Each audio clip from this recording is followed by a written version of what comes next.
Hello, Aram. Thank you so much for keeping it with us on UBC TV. Welcome to the agenda. I'm Robert Chirabo Nyonyintono. That is just in case you've just joined us, but we are here from 6:30. Now, this morning, we are going to be discussing something very important. That is issues to do with plants and livestock in our country, where Aram Uganda Limited will on Thursday be celebrating 30 years of existence. Now, with me on set, I have the managing director, that is Aram Uganda Limited, Edward Muhangira, with me in studios. Good morning and welcome. Good morning, Robert. Good morning, everyone out there. I am the managing director of Aram Uganda Limited. My name is Edward Muhangira.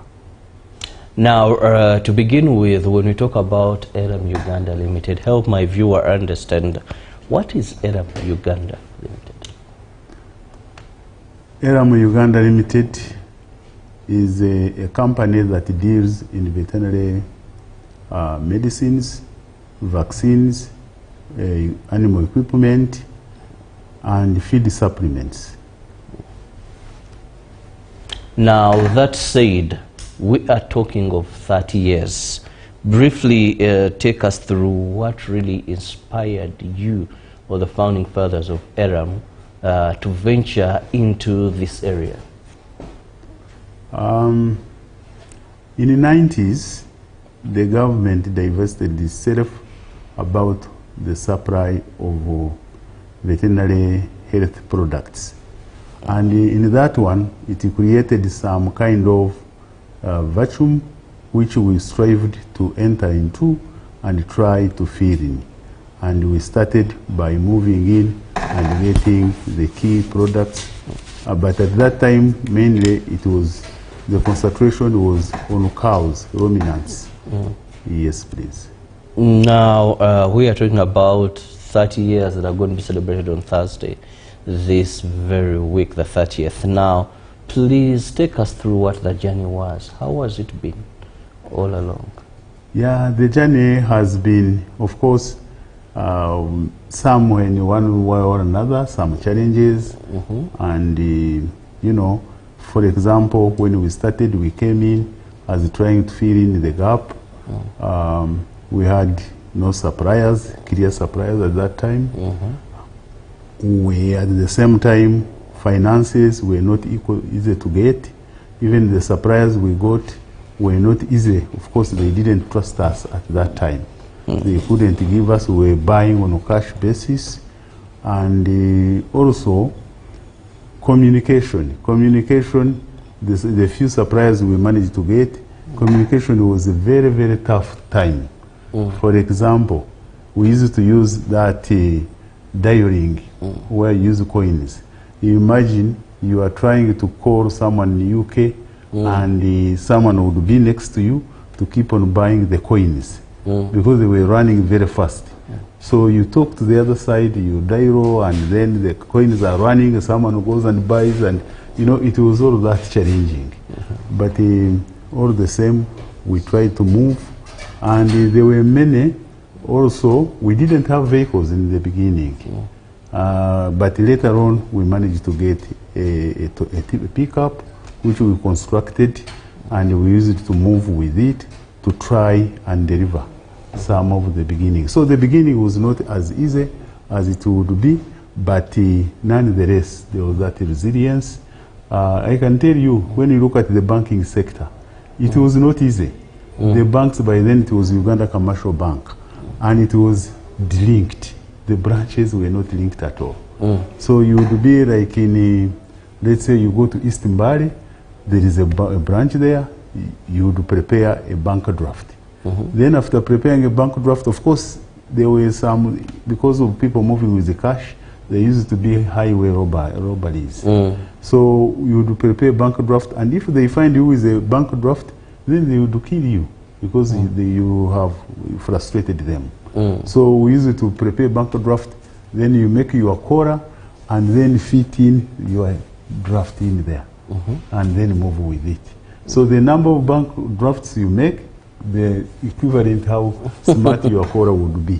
So that is what we're moving in, and that is what we're having. Also, we used to move to Kenya to get some of our supplies. Now, that was another challenge because the transfer of money was hard. We would buy dollars, put them in our pockets, then you join Mawingo bus.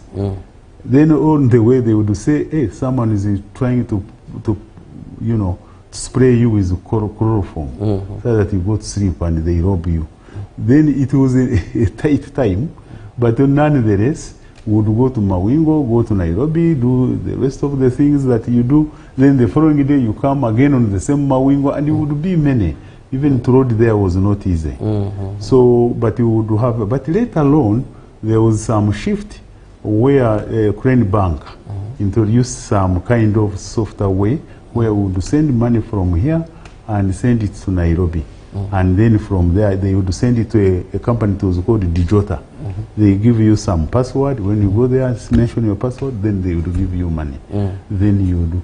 But it has been moving. It has been a slow process of challenges. Yes, please. Well, very interesting. 3 decades of Aram now. This brings me also 3 decades. Let's look at the size of the company in terms of technology and expansions.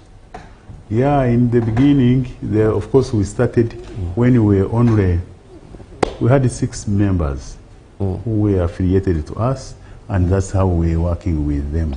But over the time, now we are talking about over 80 employees who have come to join, some in distribution, now with the oncoming of the Lugazi project.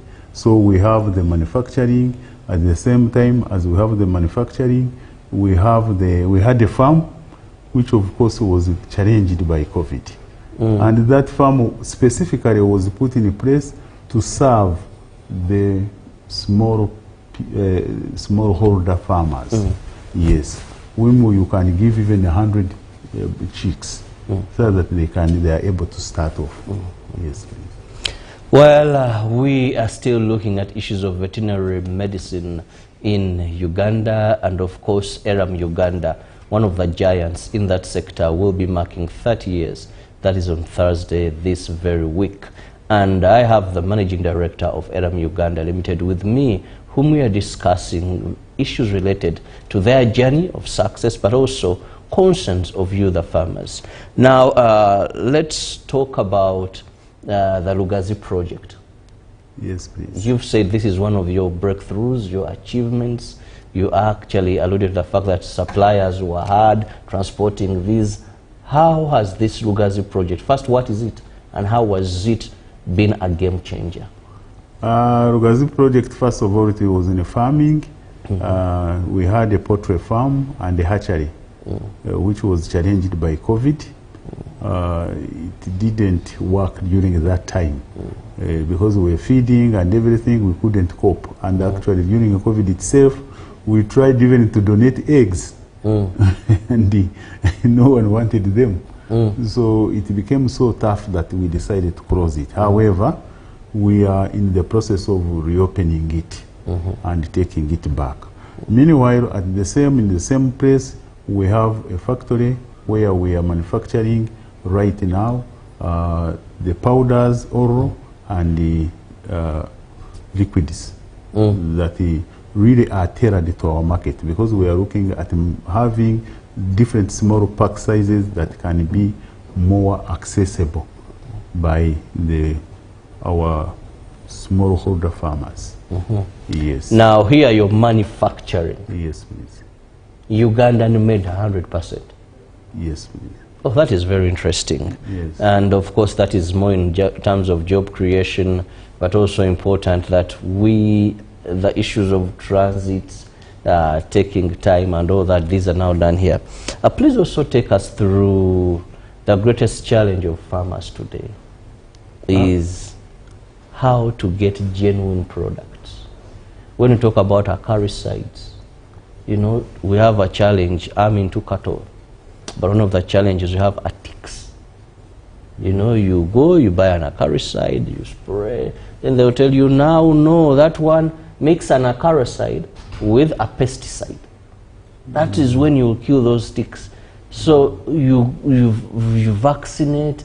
You're having a lot of challenges in getting what is right. How can the farmer differentiate? Most know that some of our farmers, a big number, some are still illiterate or their levels are fairly low in terms of, now a guy buy this drug, there are small wordings, I can't even read properly, some are in some language, then translate. So please take us through that. Yeah, when it comes, I mainly concentrate on acaricides. Acaricides, yes, because tick challenge has been real in Uganda. But again, I would like to inform our listeners and viewers that this challenge, if we take it back, if we recall, originally, the best method of tick control is through deep tanks. By dipping in the tank, because the animal is thoroughly covered by the acaricide. But right now, farmers have resorted to all methods of tick control. First of all, you have to look at the equipment that they are using. Some you will find that they are using a knapsack, which is meant for crops, yet you are supposed, if you are spraying, you have to use a bucket spray pump, which will create enough pressure to lift the hair of the animal and reach the skin, where the tick will be hiding. And then at the same time, others use hand dressing, but I don't think it is done very well. And how many can you do hand dressing? That's also a challenge. And then others stand on an anthill and spray. For example, spraying 1,000 animals, you can imagine what it is. So in tick control, you have to pay attention to particular areas of the animal, so that those areas are covered and the chemical can reach the tick. Now that is the case where tick resistance is stepping in. It is mainly from the use of the acaricide, how they are using it, how they do it, and because of that you find that, of course, it is tick resistance develops over the time. Now, in the beginning, if acaricide especially is new, it will be effective. But over the time, then the tick will start developing resistance. And this is the challenge we are having. Although there are different methods, but members should be taken. Originally, they used to be deep tanks, and there were days to go and dip. So dipping is the best method of tick control. Yes, please. Yeah. Now also that brings me to ask, how has the veterinary industry changed over these 30 years? Yeah, it has changed. First of all, originally the concentration was on cattle. Someone who was doing cattle was looked at someone really who, and then the focus was actually on cattle. But over the time, there have been, and especially in Aram, we have been moving, especially when it comes to poultry. We have been at the forefront of the poultry, and that sector we have been moving in, especially when it comes to vaccines. Vaccination has been key, and the type of vaccines, at least quality vaccines, we have tried to endeavor and make sure that we make them available. Also, piggery has come in strongly, and as we talk right now, we have vaccines to cover pigs. So we are covering pigs as well. So these are areas. Do you have a vaccine, I don't know, that works on swine fever? Is there that vaccine? No, especially African swine fever, no. No. It's still at the biggest challenge, it is a big challenge for people in the piggery sector. Yes. That one we don't. Please continue. Yes, please. So we have moved in providing these issues. Then of recent, actually we have not only stopped at the poultry and even goats. Goats have been a major improvement, and many people have moved in there compared to the traditional cows. So people really are moving and are shifting. Right now, of course, as people start performing very well and their economic well-being is improving, pets have become more important as well. So Aram as a company, we have moved very fast to address that area. Also providing vaccines for pets, even controlling ticks and parasites. So we are doing, the other day we were launching Bravecto, which is one of the best, at least in pets. Yes, please. Now, let's also look at the people we serve, the Ugandans, their care and love for these animals. You've brought in the element of pets. You know, do they care for these animals? Over the 30 years, what has been your experience? Have we seen a shift in Ugandans to care about the health of their animals? For example, deworming, you know, vaccinating in time and all that. What is your assessment of the people you serve? Yeah, there have been a shift. A good number really are caring for the animals and they want to do better. However, other people want to really be helped and be more sensitized and tell them why they should vaccinate, for example, why they should look for quality products, what it means not to look for cheap products at the end of the day, which will end up being more expensive. That's why, as a company, we are looking at the methods how we can empower and make sure that our partners, these are farmers, we can work together better. Especially we have put in place a training hall where we want our farmers to be invited and come and at least they are trained with our other partners who are suppliers. At least that's virtual possibility at our head office. And also we are developing a diagnostic lab. This diagnostic lab is very important and key to make sure that actually you diagnose the disease and what you can use in order to treat as fast as possible rather than guessing. So these are some of the things. Of course, all is coming from the interest that most of our farmers are really showing. Yes. I love the fact that there is a kit now that a farmer can use. Now, when you talked about the reach out, yes, you have a hole where they can come, but also one of the challenges our farmers find is ignorance. A farmer can lose animals just because they're ignorant. And they will tell you, now we don't know what to do. Talk about poultry, for example. You find that birds can die of coccidiosis, can die of a number of diseases. And yet we still find that our farmers are not aware of these diseases. There's a farmer I visited, and his challenge was in breeding. But he was always bringing veterinary doctors. I don't know which doctors he was bringing, but I had to look at some of the animals. Some were crippling, some had defects, and I said, but which male do you use? That's when he told me, no, the other one is their grandfather. And I'm like, no, just eliminate this. So empowering farmers with the knowledge. How best can we do it? Yeah, first of all, we have staff, we have qualified staff, and who are very mobile. They are moving out there to work with the farmers. But again, when you look at the whole country, you'll find that they are thin. They will be thin on the ground. What we have been doing as a company, we are trying to work with the structures of government, so that our area managers, they link with the district or veterinary officers and so forth, so that they can work together and try to arrange some of these seminars, workshops, and so forth. So we have arranged many of them, so that they are sensitized and they come to know if we use a cheap product and it is not of quality, how it will end up being expensive. So we are on the ground and through our mobile, we call it mobile brigade.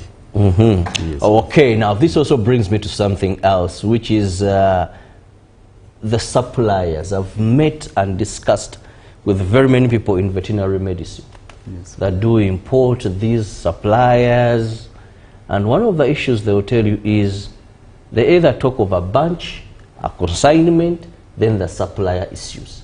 How has Aram Uganda Limited been able to overcome this? You buy a vaccine, then you're told, Mr. Chirabo, we are sorry to inform you, but there was something wrong with that bunch. You're like, but you see, that bunch killed my animals. And if you don't have the capacity to pursue them in court, you're losing out. Someone tell you, it's not our problem. It was the supplier's problem. But you see, me, I'm a farmer, I'm losing, I've lost my cow, I've lost my puppies. So how has Aram been able to overcome this challenge, which seems to be a very big challenge for people doing the business that you've done for over 30 years now? Mr. Chirabo, we are happy and glad to inform you that really the suppliers of Aram are very highly trusted. They are trusted suppliers, and most of them are in research and development. So they are the innovators of most of these products we are using. And then the other good thing with them, they are in actually to make sure that they protect their products, that it is not misused or otherwise, such that everything is moving according to the way they want. For example, if we are importing our vaccines, they are temperature augers. Now, the moment we clear through and have them in our area, in our cold rooms, we are supposed to stop the temperature auger, have that data, and share with the supplier. Now, by us to put it on the market, then the supplier will have looked at the data and say, oh, it's okay. Yes. And then at the same time, our staff are trained in pharmacovigilance to monitor and follow on the product, how it is behaving when it is administered to the animals. Now, in the case of any challenge or reaction, we are supposed to report immediately, actually not more than 24 hours. So in this collaboration, then we have managed to keep our products in a safer way, which we appreciate. Okay, now let's look at affordability. Many times farmers, some do commercial farming, but we also know that a big number of our people are in subsistence agriculture. You find a person having, live along the western region where people have a lot of cows, but you find a person has 1 or 2 cows, they get 4 liters a day. You know, a person has 3, 4, 5 goats.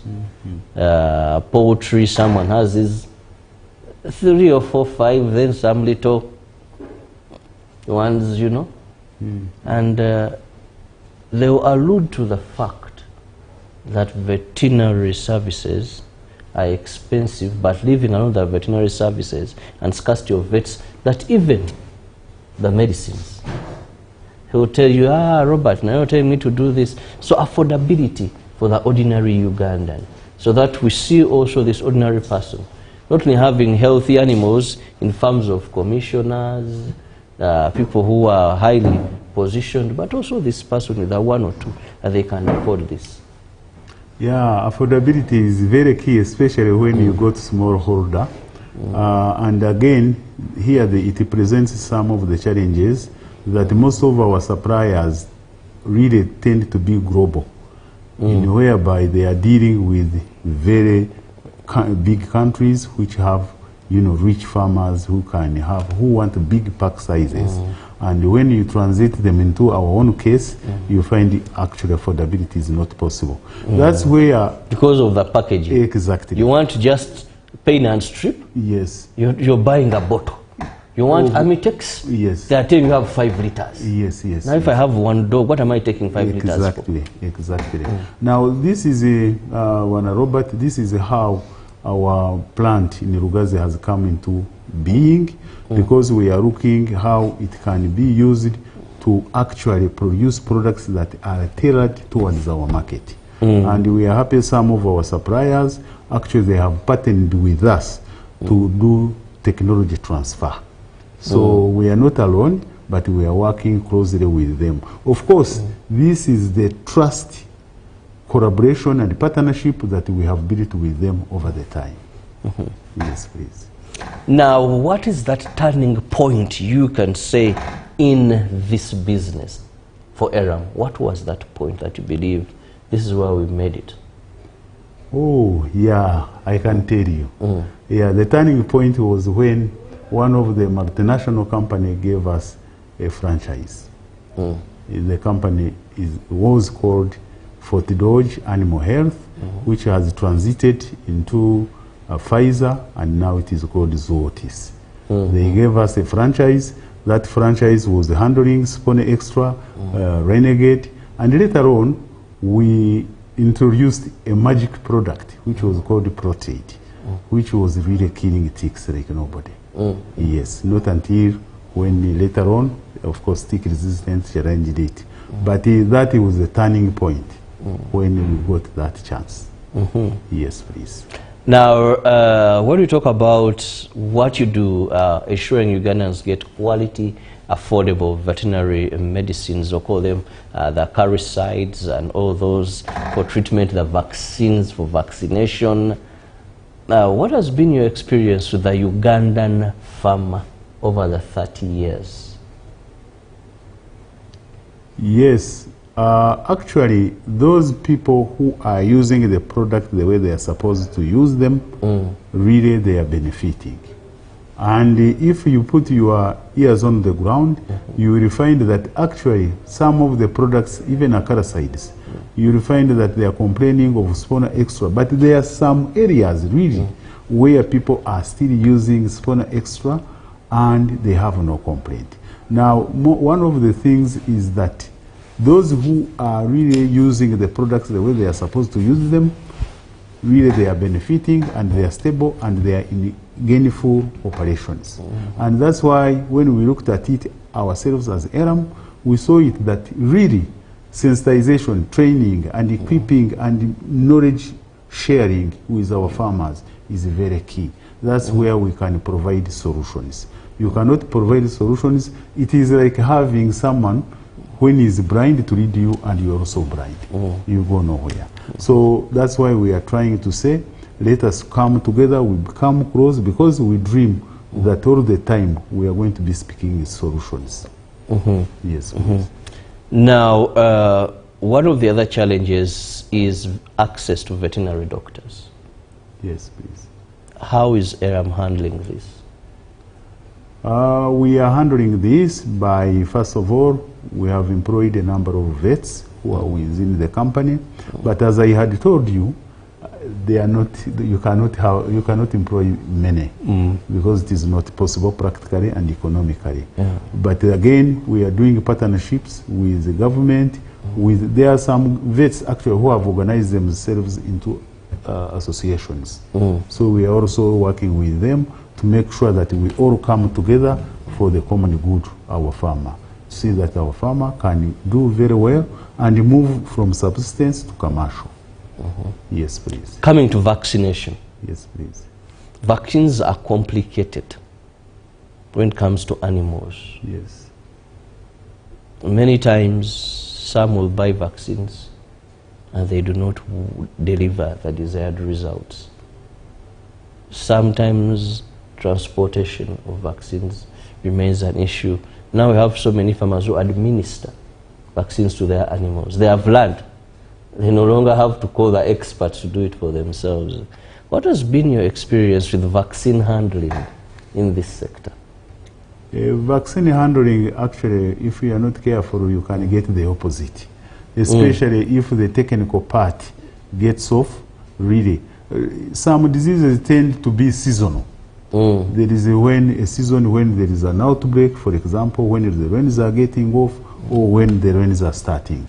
Now, in that way, it is the technical person that will know at this point we should be vaccinating against such and such a disease. Now, I would insist that really vets, professionals, they are still very key and vital, especially. And the way to go is actually prevention. Prevention is better than cure. So vaccination is very key in all our endeavors. As at Aram, we are coming up with the vaccination programs so that a person can, or a farmer can vaccinate and prevent there would be attacks of diseases, so that is in a safer hand. Yes. Well, we are still looking at Aram Uganda Limited, marking 30 years. This will be on Thursday, this very week, the 30th. And with me, I have the Managing Director, Muhigirwa Edward, with me, with whom we are discussing issues of veterinary medicines, vaccines, and of course, supplements. Now, we've talked about the vaccines, we've talked about the treatment. Let's look at the supplements. Of what use are these supplements to animals? Why would a farmer prioritize supplements? Yeah, it is very key. Actually, one of the things in farming is to make sure that the animal actually feeding is very key. You can do vaccination, you can do treatment, you can do many things, but for the animal really to do very well, then you have to feed very well. And in feeding, it is very rare to find that the feeds you are giving will have all the necessary nutrients you require. So that's why it is very, very important to make sure that you have feed supplements. You supplement. Yes, please. Now, we've talked about these supplements. For example, for the cattle keepers, they are specific for the piggery, depending on what you're specializing in. Yes, please. Now, let's also look at outlets as Aram Uganda. How have you handled Uganda? And this is specifically for agriculture. But one of the challenges I've faced is that even if you recommend to a farmer something, it is not near them. So is there any way that Aram, after 30 years, you've been able to address, or you said have a solution to this? Yeah, first of all, thanks to the government of the Republic of Uganda, at least they have enforced on regulation, and right now there are a number of stockists on the way in different areas to whom we work with, and of course we have our frontline staff, those who are involved in the movement, who have the mobile brigade. They move, they pack, they have everything, pack it in the way it's supposed to be, and go delivering to these stockists. At the same time, this mobile brigade, they don't only stop at the stockist level, they move inside even to work and show how the farmers can use these products. So also inform them why they should be careful when they are handling some of these products, not simple, like vaccines. You can have a vaccine from Kampala, by the time you receive it, you are having something else, because it is temperature sensitive. It requires a cold chain management. Now, if that one is not well managed, you will have something else. So that's where our people are moving in. Actually, we have corner meetings, seminars, deep there. Then those whom we can filter and call in Kampala, where we have a training hall, we further. So the key thing to make sure that we are all moving at the same speed is to train, and sensitize. Yes, please, through our technical staffs. Now, 30 years is a big time, 3 decades. Yes, please. How has government helped in streamlining this industry? Yeah, first of all, as I have told you, the government has helped. First of all, actually, Aram itself to start, it was the result of the regulator, National Drug Authority. We used to have a small shop at Container Village. When they came, they had put a policy that in order to have deal with the products, veterinary pharmaceuticals, you have to be in a certain space. So when they measured our area, they found it was not enough. Then they said, no, we shall close you for sure. I remember the first pharmacy, it started actually in Nakawa, before we shifted back to Container Village. So National Drug Authority, by really emphasizing on that regulatory part, it has forced us to do some things more right than how you could do it freely. So it has helped. And of course, also, as I told you, when we were distributing at first, it was not easy to move with money. Of course, with technology advancement, many things are simplifying, banks are getting linked, and of course, right now, I think it's rare. The security is really very good. You know, you can't do much when you are not secure. So it has given us that environment, save for, of course, sometimes we get challenges with high taxes. And these high taxes impact on the end farmer, because at the end of the day, when you have your costing, of course, it will be transferred to the end farmer. But otherwise, the government has assisted, and even the Ministry of Agriculture, we have that close collaboration. They are very supportive. And even when we are still having, for example, the farm, they would assist us to have the chicks and guide us and everything. Really, government has helped a lot. What about weeding out the quacks? Yes, that is the area that is being sorted very fast. Because first of all, you cannot own a drug shop when you don't have technical people in there. They will not allow you. Yes, at least all the people who we are working with are licensed, and when you are working with them, actually you feel very comfortable to work with them because they are law abiding. Okay, well, time seems to be moving. We must have the sports updates with Ruben P. Makasera Chivirango. But I must let my guest go, and of course preparations for the celebrations. But how are the celebrations going to be? Do we have something massive, you know? Yeah, we have been celebrating. Thursday is the day. Thursday is the climax. We have been celebrating in the whole country, regionally. So the Thursday is the climax, and these celebrations we have been having demonstrations. As we are saying, we have been trying to do a lot of sensitization. Our key thing is to provide solutions, and we have been aiming at it so that people can understand and use the products very well for them to benefit. Yes. Your final remark? My final remark, Aram Uganda Limited is very prepared actually to form more partnership and in a collaborative way, whereby we are really dependable. And as we move ahead, we are looking far to make sure that whatever we are doing, we do it to the best of both ourselves and the farmers and our stockists and all stakeholders. We all move together. And we are looking at expanding into many areas, including the vaccine area. Even we are looking to going into tick control. We have a land at Namamve. We have over and above the Lugazi one. So we are looking at these things, doing our best. We can assure you and promise you that we are going to do our best as we can.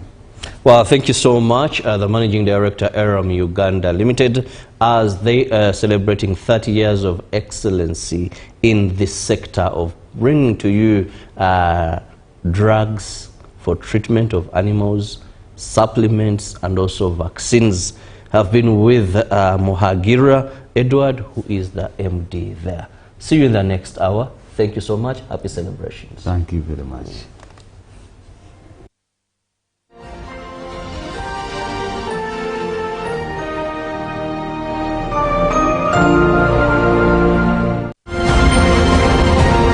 Live from UPC Studios in Kampala, this is Good Morning Uganda. Exercise can't be sustained. Eating can't be stopped. It's even harder to lose weight.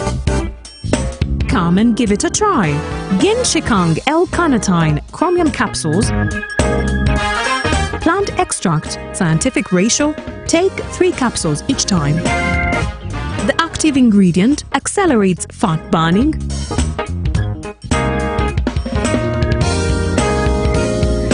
eat twice a day.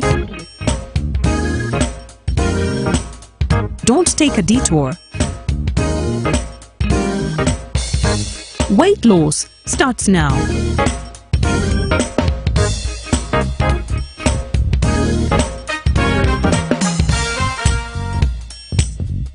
Ginshikang L-carnitine with chromium capsules helps you stay in shape. Please follow medical advice when taking this product. For more information, visit our website www.hgo.com or call 0800 335555. Pick of the day on UBC.